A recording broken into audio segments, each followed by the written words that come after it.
ជំរាបសួរពុកម៉ែបងប្អូននៅក្នុងបណ្ដាញសង្គម Facebook ទាំងអស់គ្នាបាទថ្ងៃនេះដែរខ្ញុំបានធ្វើជាវីដេអូមួយដើម្បីថតនៅទិដ្ឋភាពនៅពេលដែលខ្ញុំយុសំណាញ់បងពេលក្បាលព្រឹកបងប្អូនហើយជាម៉ោង3ទៅម៉ោង4បងប្អូនហើយយើងត្រូវដាក់ម៉ោងរោពីម៉ោង2កន្លះទម្រាំយើងរៀប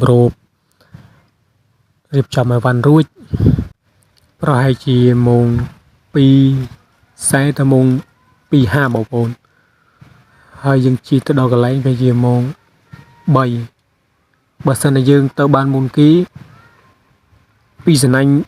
មុនដំបូងគឺមួយសណាញ់ចំវគ្គត្រីឡើងច្រើនបងប្អូន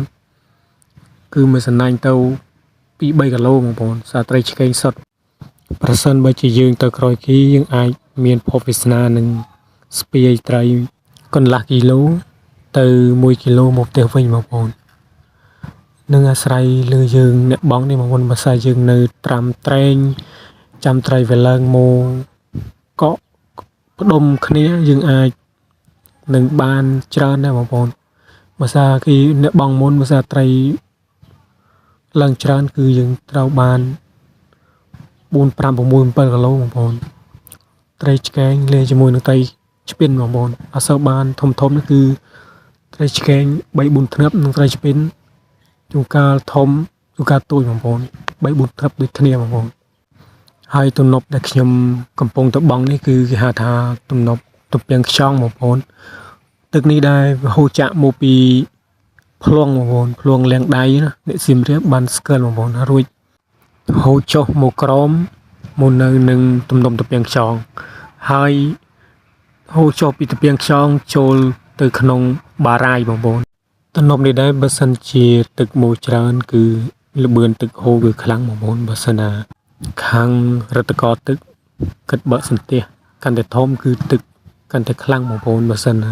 ទឹកហូរមកពីលើកាន់តែខ្លាំងហើយខាងមុខនេះដែរបើសិនណាបងប្អូនណាដែលមិនទាន់ស្គាល់កន្លែងច្បាស់ឬប្លង់បងទេបងប្អូនកុំសូវ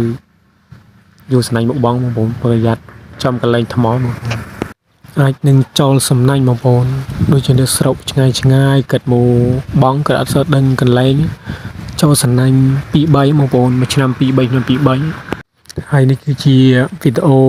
ឆ្នាំតែមិញទេបងប្អូន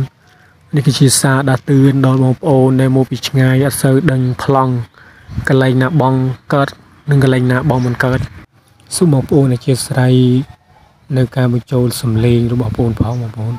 នេះគឺជាលើកទី1ដែលបងប្អូនបានបញ្ចូលសំឡេងនៅក្នុងវីដេអូនេះសង្ឃឹមថាបងប្អូនជួយគ្រប់គ្រងនៅសកម្មភាពបងប្អូនបានបង្ហោះទៅចូលក្នុងបណ្ដាញសង្គម Facebook ក៏ដូចជានៅក្នុងបណ្ដាញសង្គម YouTube បងប្អូនដើម្បីឲ្យបងប្អូនមានកម្លាំងចិត្តធ្វើវីដេអូបន្ថែមទៀត